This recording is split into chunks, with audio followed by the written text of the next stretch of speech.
About a week ago, I was filming on the coast and a stranger came up to me who was intrigued by the drone and asked me if this was the best drone money could buy. I immediately said yes. Then I hesitated for a bit and then went on to explain a few things to him. And that's because the answer is not so simple. I'll explain why in this video. Would you rather save thousands or discover why pros are adding this to their kit? Alright, let's cut through the marketing and talk about what this camera actually delivers, especially the 100 megapixels. The main camera uses a Hasselblad 4x3 inch sensor in a quad bay arrangement. So it's actually a 25 megapixel sensor that can produce 100 megapixel photos. Think of it like your smartphone camera on steroids. In normal shooting, you're getting 25 megapixel photos, which honestly gives you better low light performance and faster processing. But when you need maximum detail, like for large prints or heavy cropping, then 100 megapixel mode delivers genuine resolution. My Canon R6, which I'm using right now to film this video, shoots 20 megapixel photos. And it's pretty good, so if I do need to add extra resolution, I just do it in Lightroom. That variable aperture runs from f2.0 to f11. That's a significant improvement over the Mavic 3 Pro's 2.8 minimum. That wider aperture opening means better low light capability and more creative depth of field control. Now for video, you're getting 6K up to 60 frames per second. Now that might not sound like much, but it is approximately an 18% increase from Mavic 3 Pro's 5.1K, which could shoot at maximum of 50 frames per second. The main camera can also shoot 4K 120, but it does crop in a bit. However, the footage that comes out of it is pretty awesome. Now you do get the true 10-bit D-Log across all three cameras, which in my opinion is a pretty significant upgrade. Now let's talk about the dual native ISO.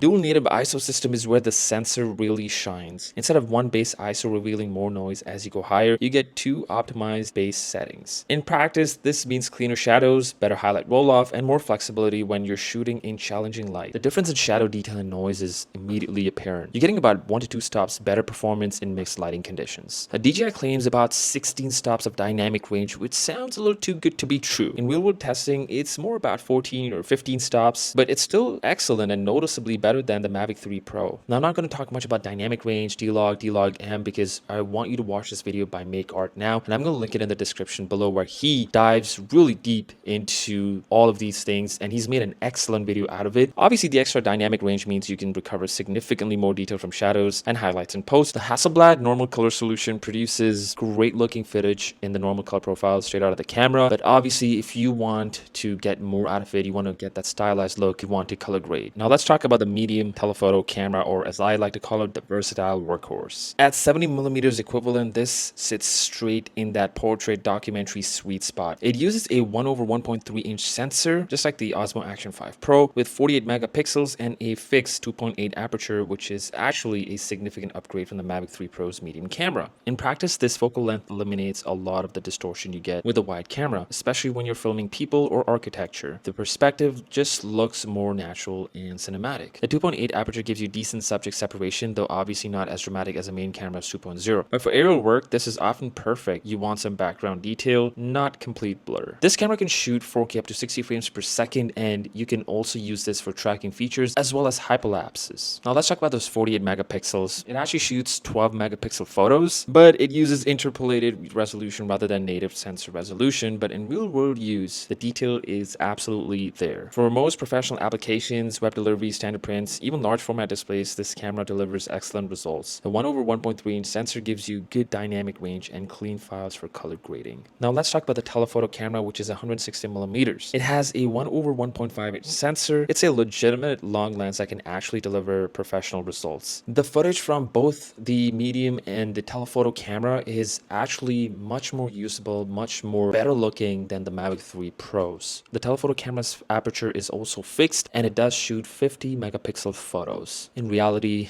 12. The 168 millimeter reach combined with the drone's ability to position anywhere gives you perspectives that would be impossible with traditional telephoto lens. For architectural work, you can isolate specific buildings, compress perspective, and create dramatic compositions that the wide and medium cameras simply can't achieve. As a photographer, I love this lens because it can separate subjects from the busy backgrounds. Those parallax looking cinematic shots just look amazing from this lens, and I can definitely say that the images that come out of the medium and the telephoto lens are so much better, so much sharper than the Mavic 3 Pros, and genuinely more detail in them. Now, the 360 rotating gimbal is a pretty cool feature to have. I know I won't be using it as much, but it is still great to have that feature in case I do ever want to use it. And I also love that you can shoot vertical video on all three cameras because of the rotating gimbal, which is just perfect for those of you who want to capture quick reels and upload them right away. This is perfect. However, if you want to shoot in horizontal, you can still get the framing guide for vertical videos. I prefer to film in horizontal just so I could use it in the future. However, having more resolution, that is 6K, I can crop in significantly more and then export that video in 1080p or even 4K for that matter. I might lose a little bit of resolution in the height, but horizontally, I'm good. Now, I love the external cover that comes with the Mavic 4 Pro. I feel like it's so much easier to cover it and remove it. And what is super awesome is that the drone starts as soon as you unfold the arms, which is just amazing. Now, you can also turn on or turn off the feature for turning off your drone as soon as you fold the arms, or you can just use the button to turn it off. Having that O4 technology is also awesome. You want to have the best possible range you can, because if you're flying in areas that have a lot of signal interference, it's always good to have strong connections. But if you do lose it for whatever reason, the drone's technology is just awesome. It'll just find its way back to you. The obstacle avoidance has gotten even better compared to the Mavic 3 Pro. It's even better in low light situations, which is super helpful. Now, I personally don't rely on the sensors. I just try to be as mindful as possible, but it is great to always have such amazing obstacle avoidance sensors. But from time to time, I do keep switching to take a look at the cameras